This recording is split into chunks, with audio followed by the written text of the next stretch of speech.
African Parliament, Zimbabwe. First of all, I want to start by expressing deepest gratitude to the government of Egypt. They've put up for this COP27 an excellent environment, excellent facilities, infrastructure, hospitality, you name it. It's one of the best COPs. Thank you so much. In terms of arrangement, they are really prepared for this. And please, I want to say to the people of Egypt, the president and everybody, that well done. You have shown that Africa has capacity also to do things when they are given the space. I also want to thank the African Union through the Committee of African States and Government on Climate Change. They have also been very active and they have put up a very good show. We come to this COP with high expectations that the promises at last will be implemented. And that's why it's called implementation COP. Egypt has done its part. Our negotiators have done their part, the African group of negotiators. But it appears the other side of the equation, which is the developed countries, still continue to fail to show commitment. And we are not very impressed as parliamentarians. We keep getting statistics about how the situation is worsening. Our own people out there are showing us how the rivers are drying, how dams are receding, how it's affecting the agriculture, temperatures, everything. It's clear that we have to act, but it appears implementation remains a problem. As a result, Pan-African Parliament, being the continental parliament with 55 countries, 275 members of parliament, we've at this COP engaged with civil society, and we are forming a formidable one force.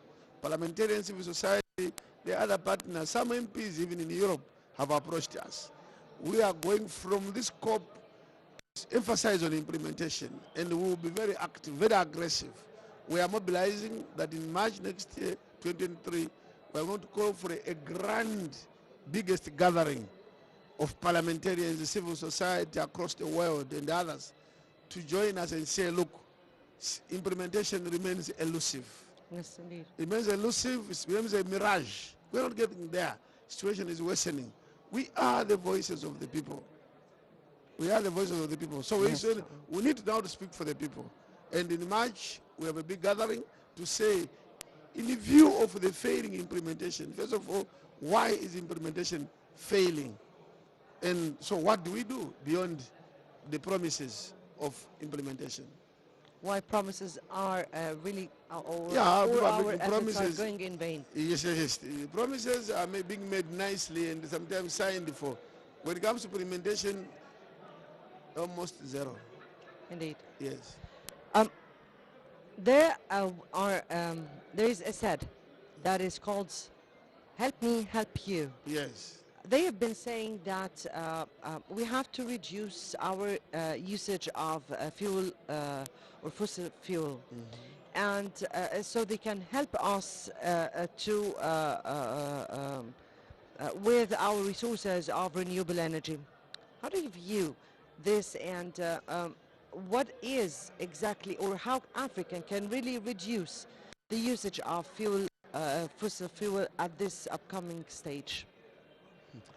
That issue is laughable.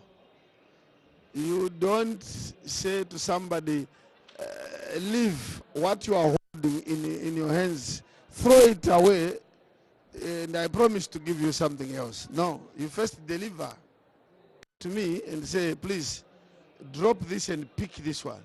So the issue of the alternative to fossil fuel, which again the developed countries have made commitments, they are not delivering on that. So you want, some of our countries, for example, rely on coal for energy.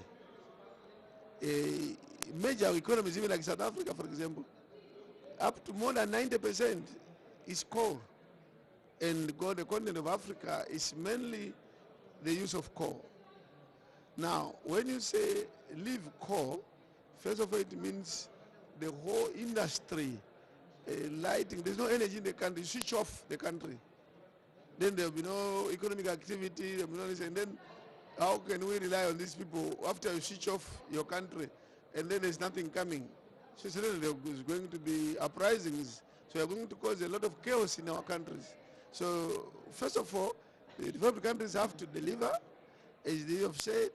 Is they're saying that assist me so that I can assist you. Indeed. You see, Indeed. so please, can the developed countries provide in a practical means, whether it is solar energy, whether renewable energy, it should be there and working before we can abandon fossil fuels. And we represent the people, and we know what the people are saying.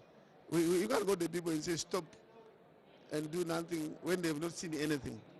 So unless, I believe the developed countries are simply playing games when they say, you Africa, drop your fossil fuels.